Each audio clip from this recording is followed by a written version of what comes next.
Hey everybody, it's me, Ashley Brooke.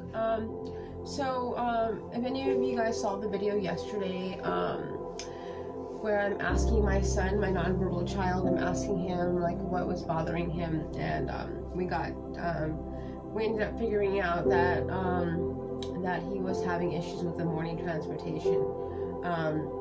This morning, the bus actually was scheduled to come earlier. I went outside at the right time, and they were driving off. They came out earlier than the scheduled time, and the bus was still driving off. So like they came earlier than they were supposed to and left, and they didn't wait. So that's not a good sign. No, it doesn't mean that the bus transportation, the people that they're mean, or that they're doing anything to my kid. It just describes the where their attention's at. They're not really thinking about the children. They're just doing their job, and they're not, they have that mentality. I can already tell.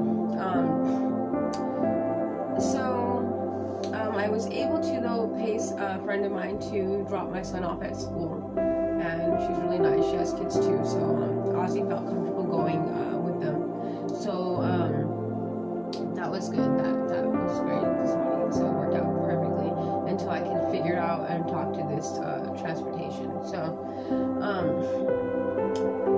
and this is not my son's usual transportation. This is one because we are temporarily in this shelter until my Section 8 goes through.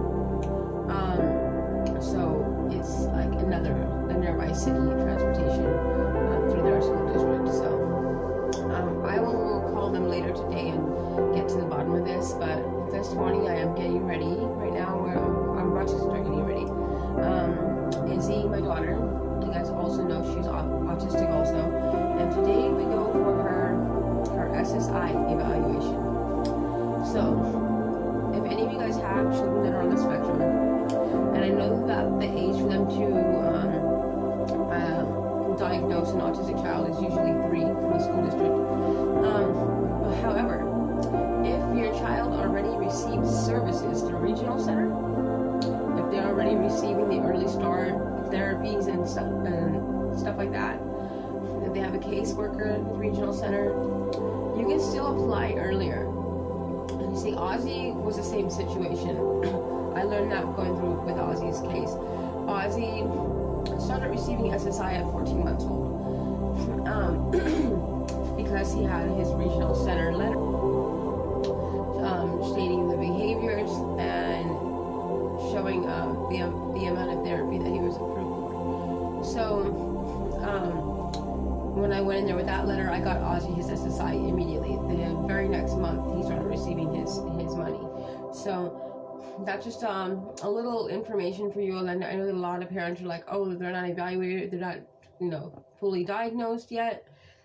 It doesn't matter. You want to get a jump start on that, because once the behaviors, if they have any type of behaviors that are hard to deal with when they're young, you're going to want to definitely get what you can get done while you can get it done. Because I'm speaking I'm autistic, and I'm sure my mom had to deal with a lot of my challenges when I was younger. It was way more intense, when I was younger. So definitely you want to manage your time well. And it can be a lot of work going to these, if the child has behaviors, or say you don't have any support, other family support, I don't have any other family support. So I think it's very important to save yourself the stress, to jump on things while you're able to get the ball rolling, so it's not that much. Because you may find that by the time they're 3 and they're ready, and they're getting their evaluation, their behaviors might start showing in other ways. And you may have work, you may have other appointments to get to, there are therapy sessions that might have to get scheduled, and things can just sort of fall off the handle. So I definitely suggest that if your child is an early start, a client of regional center, now is the time to start applying for their funding, because Also, you're going to find that when they have so many therapy sessions that are needed, you may be having to change your work schedule around, and you may not be able to work as much. So that's what I found in the situation that I'm in right now, is that both my children require so much therapy. My son requires me to be like on call with the school.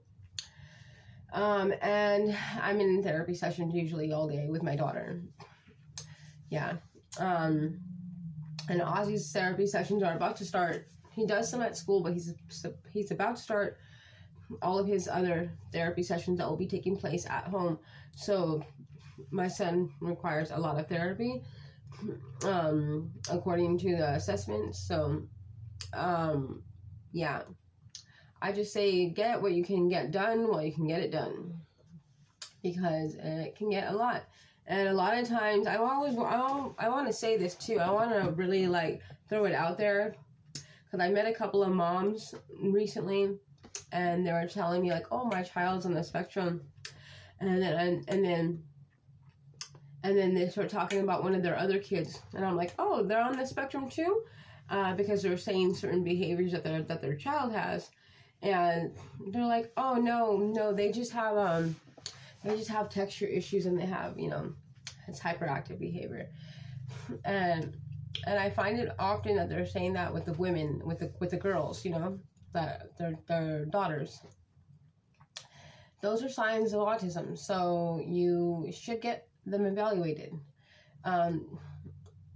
Because the reason why I say that, even if they're able to like keep up with everything else, and you feel that they're fine, you don't know how much they're struggling, just to keep up. When I started talking, people didn't know unless I was real quiet, even when I was talking, and a lot of people would be like, "Oh, I couldn't tell that she's autistic."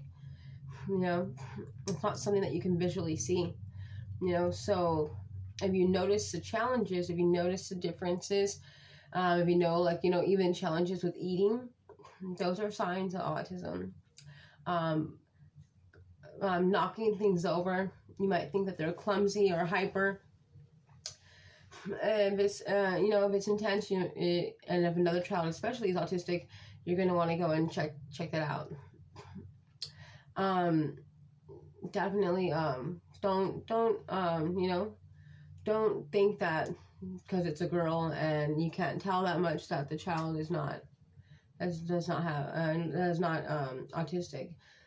I had a lot of challenges growing up, and a lot of them you couldn't see, but in my head it was very hard to go each day outside and be around people, to be around sounds, and then family members would have me do certain tasks in the house, and it was very overly stimulating. But if I didn't do it, then I was bad. I was a bad kid, according to the house, So I pushed through a lot of my challenges, not to be like interpreted as bad, because I felt very much so that I was misunderstood my entire childhood, and I was trying to like prevent that, even as a child, I was trying to prevent that stigma of like, "Oh, I'm a bad kid," because I knew that I was having challenges, but I couldn't express it, so definitely want to take your time with your kids, at least in the beginning. Make sure that they're not having challenges. It's not to like, handicap them, but just help them, to where they can find how they learn, find what makes them more comfortable, find different ways for them to STEM that is not so, noticeable to where they're targeted at school and stuff like that. I'm autistic, and like some people will be like, "Oh, what? How could you say that? Tell the kid not to STEM." No, I STEM all the time, but sometimes when you're in school, like people can be mean. I went through a lot of bullying because of that. So I have different ways that I STEM. I STEM with my eyes, with the way I move my eyes. I trace things with my eyes. I used to beat the crap out of my legs when I was younger, because I was like hitting in class. It only happened in class. I bruised the hell out of my legs. So I started to like sit on my hands and teach myself to trace with my eyes, so that I wasn't beating my legs up, and also that I wasn't noticeably, getting looked at like I was weird. So just a heads up, subscribe to my channel. I'll go over it more in detail later.